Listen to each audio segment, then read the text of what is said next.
Hello and welcome to the Friday stream where we try to teach y'all how to be better Brawlhalla players. Today, as the title suggests, we're going to teach y'all how to play Brawlhalla. But first, we'll introduce ourselves. I'm Duke and this is Cirrus.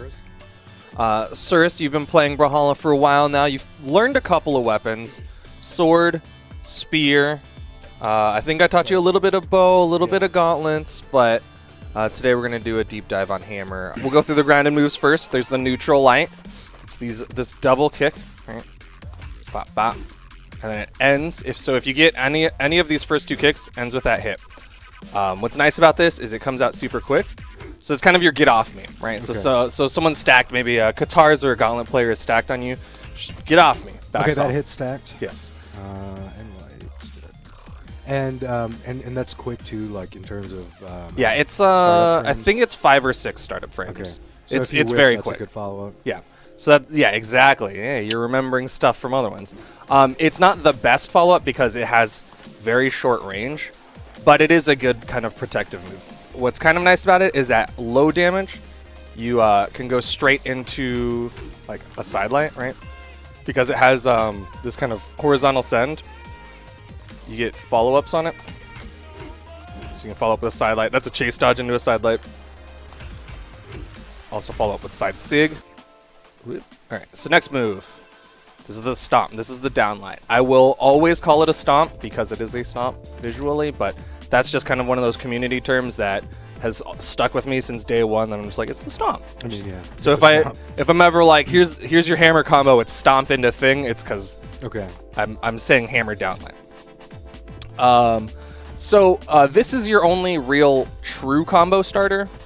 There's kind of setup moves with the rest of the kit, right? Like neutral light will set up into something that you have to go for a dodge read. But this is the only one with a true combo. Low damage, stomp into side line. When you're doing the hammer down air, for this, you want to be pivoting it. There you go. You want to do that because it scoops the other way first. And then what's kind of cool about this is you can do dare and then chase up, right? Maybe you dodge in neutral light after the side light, but you have to kind of read which way they're going to dodge. So here, the common ones that I'll do is if I think they're the type of person who spot dodges out of hit stun, I'll go for the neutral light. So chase dodge neutral light because neutral light has more active frames than all the other moves. If I think they're the type of person to jump, you go in here and then you go for a side air out of it. There's also like if you think they're the type of person to dodge away, side air, then you side sig. Okay. So if you think they're going to dodge away, then you side sig. If you think they're going to dodge in on you, then maybe you stand still and stomp. But you'll see most hammer characters have a stomp and a neutral signature that's at least a scary threat. Let's go into the air kit. So air kit, Nair showed that a little bit.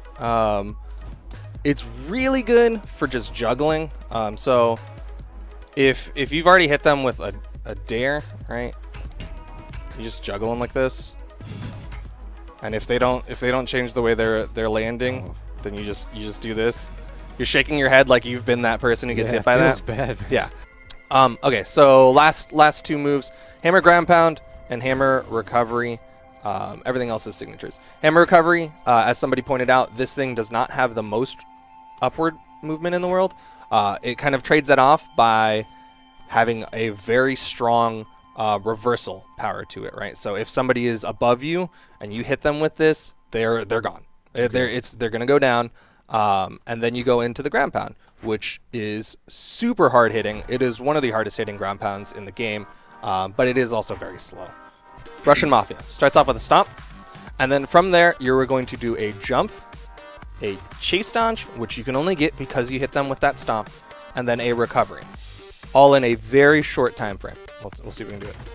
Yeah. So stomp, chase dodge, recovery. That's what that is. We can break that down frame by frame. All right.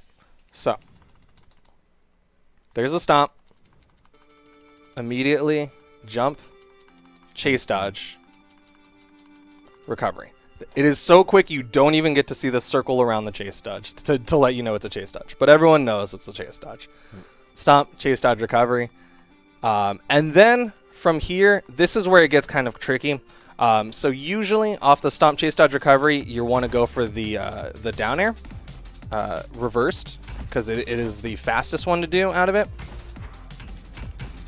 But depending on damage levels, like say you want to go for style at this level, they're going to be gone before you can go for that down air, right?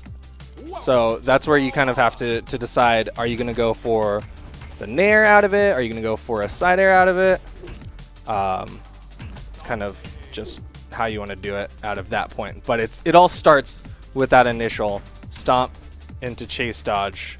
And Rick, thanks for the jump gift back. They're going back. They're and forth just here. trading it. Yeah. It's like, you gave one to me, I'll give one to you. Gravity cancels, we'll reiterate that real quick, is you have to spot dodge, and then you can cancel that spot dodge into an attack. Right? So that's a gravity canceled side light. Normally you can't do a side light in the air, you'll get a side air. So if you spot dodge and do it, then you get a side light. So gravity canceling, you'll see that happen with hammer down lights. You'll see it happen with sword down light a lot at this half jump height. And it all comes from, one, it gives you a little bit more height on this very low to the ground attack. It's a very small, thin hitbox. All of the hitboxes in this game are a little bit of a circle. So because of that, they can't see my mouse. It's got that little bit of a circle, so it'll go down a little bit lower. So you get a little bit more height with it. That's kind of the important thing about why people will gravity cancel these kind of combo starters. Also, you still get your combos out of it, so it's still nice to do. You'll see it with unarmed as well. I showed you those unarmed combos last week, right? Explanation on clashing. So clashing, in order to understand clashing, you have to understand hitboxes and hurtboxes. The short of it is that every character has a hurt box that moves with your character, right? That is the part of your character's body that is damageable. And then every weapon has a hitbox, or every attack has hitboxes, and that is the part that does damage. When your hitbox hits their hurtbox, that's when their damage gets added on, that's when they get sent flying, etc., etc. So, clashing comes into effect when those things happen at the same time, where your hitbox and their hurtbox connect at the same time as their hitbox and your hurtbox. When they happen on the exact same frame, then you clash, and you both take whatever damage was on that frame, and you take whatever force, and all of that applies, but it doesn't continue, right?